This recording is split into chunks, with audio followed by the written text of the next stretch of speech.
예수님은 계속 자신이 하늘에서 내려온 하나님의 아들이라고 합니다. 독생자라는 거죠. 독생자. 근데 이스라엘 사람들한테는 그 하나님의 아들이란 말이 그렇게 낯선 것은 아닙니다. 근데 그건 이스라엘 전체를 두고 하는 말이에요. 그러니까 이스라엘 전체가 하나님의 맏아들이고 하나님의 아들들이라는 거죠. 이게 이스라엘 사람 한 사람이 아니라 이스라엘 전체, 이스라엘 민족이란 게 하나님부터 선택받은 사람들 있잖아요. 그래서 자신들 안에 그게 있어요. 우리 민족은 하나님의 아들이다. 근데 그걸 뛰어넘어서 예수님의 한 분 개인이 이스라엘 민족이라는 집단이 아니라 이스라엘 예수님이란 한 개인이 하나님의 아들이라는 거죠. 그래서 독생자 아닙니까? 독생자라니까 그게 이 사람들한테는 그게 이해가 안 되고 받아들일 수가 없는 거죠. 그 이스라엘 사람들에겐 내가 하나님의 아들이고 유일한 아들 독생자다 했을 때 그들에게 하나님을 모독하는 걸로 들리는 것이죠. 근데 이제 예수님이 말씀하신 그 독생자라는 의미는 하나님과는 한 번도 이렇게 떨어져 본 적이 없는 연합된 관계, 그 의미를 말씀하시는 거예요. 그죠? 하나님의 의 속에서, 하나님과 연합된 관계 속에서 한 번도 떨어져 본 적이 없는 존재라는 의미죠. 독생자라는 게. 그리고 또 독생자라는 건 그 하나님 아버지의 뜻을 수행하기 위해서 죽기까지 순종하는 존재라는 의미죠. 예수님이 그런 의미로 독생자는 그 단어를 사용하시는 거예요. 그리고 예수님은 피파송 의식, 그러니까 하나님으로부터 보냄을 받은 존재라는 의식이에요. 그러니까 예수님 스스로 이 땅에 오신 게 아니라 하나님이 보내셔서 오신 거예요. 그걸 언제나 염두에 두고 있는 사람은 자기를 보낸 사람의 목적, 그걸 이루기 위해서 자신의 모든 것을 다하는 거죠. 이 의식을 갖고 이 생각을 갖고 지금 예수님은 나는 독생자다 하고 말씀하시는 거죠. 이해가 되셔요? 하나님과는 한 번도 떨어져 본 적이 없는 완전한 연합된 존재. 그리고 그 하나님의 뜻을 수행하기 위해서 죽기까지 순종하는 존재. 그리고 자기를 보내신 분의 뜻을 이루는 것. 자기 자신의 뜻이 아니라 자기를 보내신 분의 뜻을 이루는 존재. 그게 독생자란 의식 속에, 독생자라는 단어 속에 담겨있는 의미다. 그 말이죠. 예수님이 이 생각을 갖고 계속 말씀하시는 거예요. 그러니까 예수님이 이 땅에 하늘로부터 이 땅에 오셨다는 건 구름을 타고 오셨다는 의미가 아니에요. 구름을 타고 왔다는 게 아니라 예수님은 분명히 갈릴리에서 출생하셨습니다. 갈릴리에서 출생했지만 자기가 예수님이 가르치시고 외치고 선포하시는 모든 것은 다 하나님이 주신 거라는 거죠. 그 생각이 예수님에게 분명했어요. 그러니까 예수님은 자기 생각을 전파하는 게 아니고 자기 지식을 가르치는 게 아니에요. 하나님이 주신 것, 자기를 보내신 하나님이 주신 것을 그걸 가르치고 외치고 선포하시는 거죠. 오직 그분의 뜻을 이루는 거예요. 자신의 야망이 아니에요. 그러니까 예수님은 손쉽고 빠른 방법을 거절하시는 거예요. 만약에 많은 사람들을 모으고 뭔가를 일으키겠다는 생각, 그 욕심이 있었다면 쉽고 빠른 방법을 찾았을 것이고 그 사탄에게 유혹당할 때, 시험받을 때 거기에 넘어갔을 거란 말이에요. 근데 예수님의 목적은 그게 아니에요. 하나님의 뜻이에요. 하나님의 뜻을 이루는 것이니까 손쉽고 빠른 방법과 타협할 수가 없는 거죠. 하나님의 뜻을 이루기 위해서는 하나님의 방법대로 살아야 되니까. 그래서 예수님은 그렇게 자신의 어떤 삿된 이익이나 이게 아니라 온전한 하나님의 것을 찾고 그걸 추구하고 그걸 이루기 위해서 끝까지 순종하니까 흔들림 없이 당당하게 그 길을 걸어갈 수 있었던 겁니다. 사람이요, 그래요. 자기 욕심을 쫓는 것이 이게 강할 것 같은데 아니에요. 사람에게 그래도 양심이란 게 있어요. 그래서 그 안에 뭔가 자기 삿된 거, 욕심 이것들이 들어가면 끝까지 당당할 수가 없거든요. 근데 온전한 대의, 다시 말하면 온전한 하나님의 뜻, 그것만 쫓는다면 당당할 수 있어요. 두려움이 사라져요.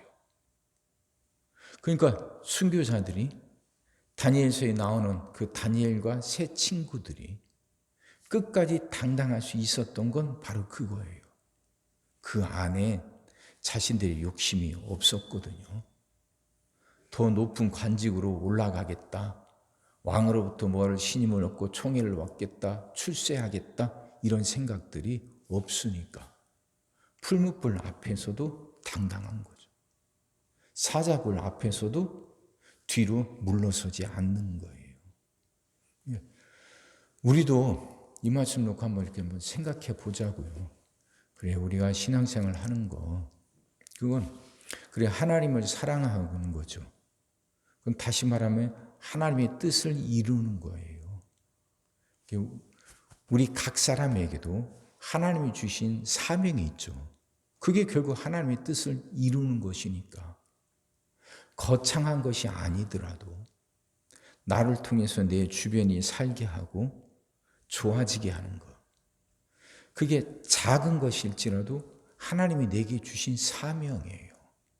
그럼 그걸 자각하고 그걸 이루기 위해서 나간다면 그걸 통해서 뭔가 유익을 얻겠다는 생각 없이 그걸 통해서 나를 드러내고 사람들로부터 인정받고 싶고 하는 그런 자신의 욕심들이 사라지고 온전히 하나님의 뜻을 이루겠다는 생각만 남게 되면 우리도 당당할 수 있어요. 타협하지 않으니까. 삿된 것이 없으니까 당당할 수 있고 그렇게 고난이 와도 굴하지 않아요. 이렇게 나선 나를 하나님이 지켜주실 거라 분명히 믿으니까. 그런 생각 품고 한번 살아가 봅시다.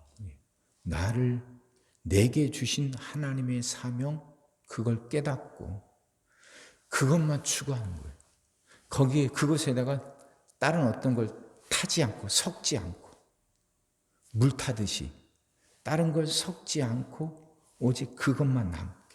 그래서 그것만 추구할 수 있게 나를 통해서 하나님의 뜻이 드러나고 나를 통해서 하나님이 영광 받으시도록 그 일은 크든 작든 상관없어요.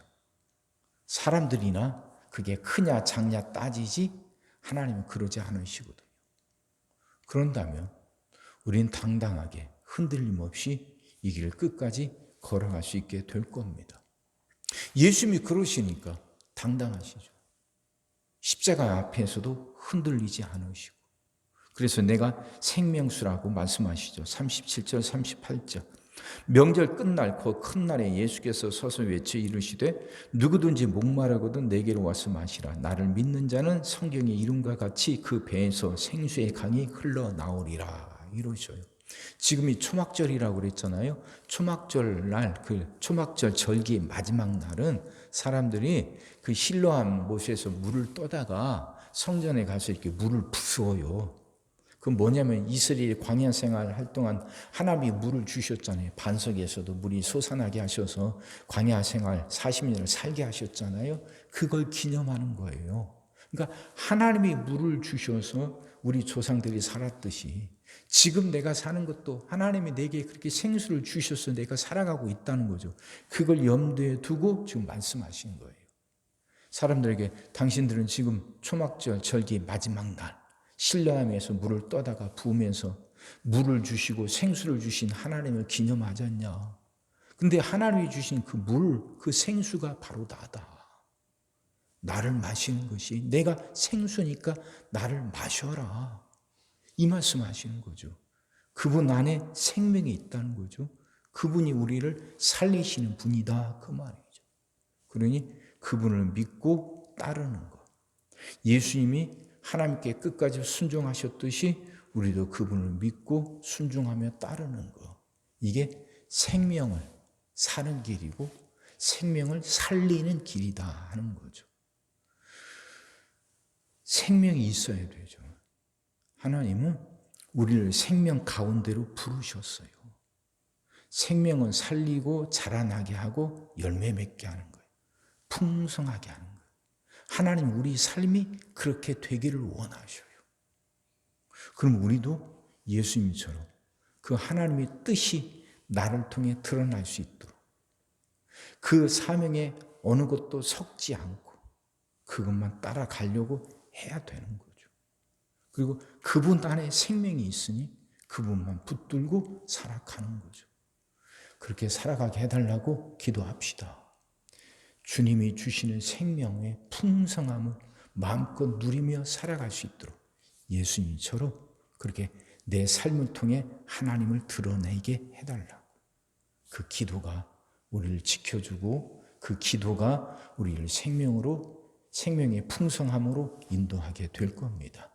그 은혜 가운데 살아가시는 여러분 다 되시기를 주의 이름으로 축원합니다.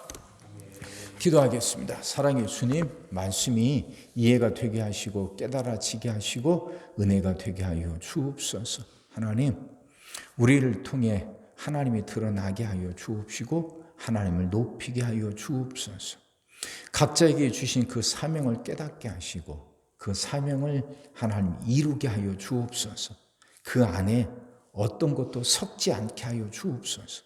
예수님처럼 그렇게 그 사명이 온전히 드러날 수 있도록 살아가게 하여 주옵소서. 우리가 그렇게 살 수 있도록 하나님 우리를 붙들어 주옵소서. 연약한 우리를 긍휼히 여기사 은혜를 더하여 주옵시고 믿음을 더하여 주시옵소서. 그래서 하나님이 소망하시는 그 풍성한 생명을 누리며 살아갈 수 있게 하여 주시옵소서. 오늘도 우리 모든 성도들 위해 기도합니다. 한 사람 한 가정 빠짐없이 일일이 찾아가셔서 오늘도 함께 하시고 은혜 내려 주옵소서. 가정들이 다 평안하게 하시고 식구들이 다 건강하게 하시며 생업이 다 형통하게 하시고 문제들이 다 해결받게 하여 주옵소서. 우리 자녀들을 축복하시고 앞길을 열어 주옵소서. 우리 자녀들이 하나님을 사랑하게 하시고 말씀을 지키게 하시며 하나님께 영광 돌리는 일꾼들로 살아가게 하여 주옵소서. 하나님, 우리에게 새날을 주실 줄 믿습니다. 성도들은 질병을 이겨내고 물질의 어려움을 극복하고 수많은 문제들을 해결하며 살아가고 교회 안에서는 예배가 살아나 빈자리가 가득 채워지며 언제나 생명의 역사가 일어나는 그 새날이 속히 오게 하여 주옵소서. 오늘 하루도 모든 성도들 눈동자처럼 지키시고 복된 길로 인도하여 주옵소서. 믿사옵고 예수님의 이름으로 기도하옵나이다. 아멘.